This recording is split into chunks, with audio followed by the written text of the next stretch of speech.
Hi friends, నేను మీ Soni. Welcome back to అమ్మతో వంట. ఈరోజు రెసిపీ వచ్చేసి కరివేపాకు పొడిని ఎలా చేయాలో చూపించబోతున్నాను. స్టవ్ పైన ప్యాన్ పెట్టి ఒక స్పూన్ జీరా అలాగే ఒక స్పూన్ దాకా ఆవాలు వేసుకొని కాసేపు డ్రై రోస్ట్ అయితే చేసుకోవాలి.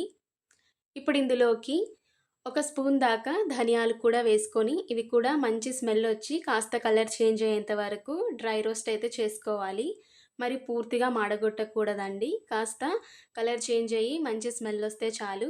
సో, ఇక్కడ నాకు రోస్ట్ అయితే అయిపోయాయి. ఇవి పక్కకు తీసి పెట్టుకుంటున్నాను. ఇప్పుడు సేమ్ అదే ప్యాన్‌లోనే ఒక టేబుల్ స్పూన్ దాకా శనగపప్పు, అలాగే ఒక టీ స్పూన్ దాకా కందిపప్పుని వేసుకొని ఇవి కూడా మంచి స్మెల్ వచ్చేంత వరకైతే డ్రై రోస్ట్ చేసుకోవాలి.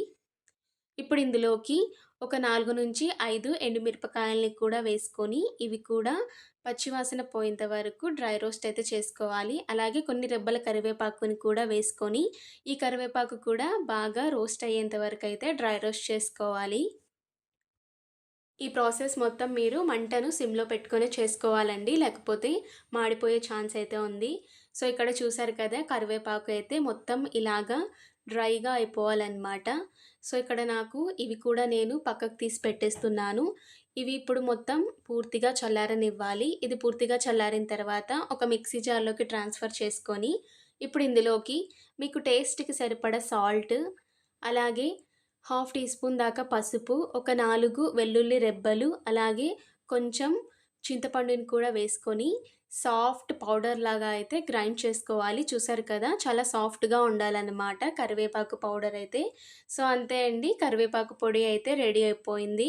మనం కూరలో కరివేపాకు చాలా ఈజీగా తీసేస్తాం కదా, ఎన్ని హెల్త్ బెనిఫిట్స్ ఉన్నా కూడా. సో, ఇలాగా కరివేపాకు అంటే ఇష్టపడని వాళ్ళు ఒకసారి ఇలాగా పొడి చేసుకొని తినండి. వేడి వేడి అన్నంలోకి ఈ కరివేపాకు పొడి వేసుకొని పైన కాస్త నెయ్యి వేసుకొని తింటే టేస్ట్ అయితే అద్దిరిపోతుంది కదా. ఒకసారి ట్రై చేసి చూడండి. హెల్త్‌కి కూడా చాలా మంచిది కదా. వీడియో నచ్చితే వీడియోని లైక్ చేయండి, షేర్ చేయండి, ఛానల్‌ని సబ్స్క్రైబ్ చేయండి.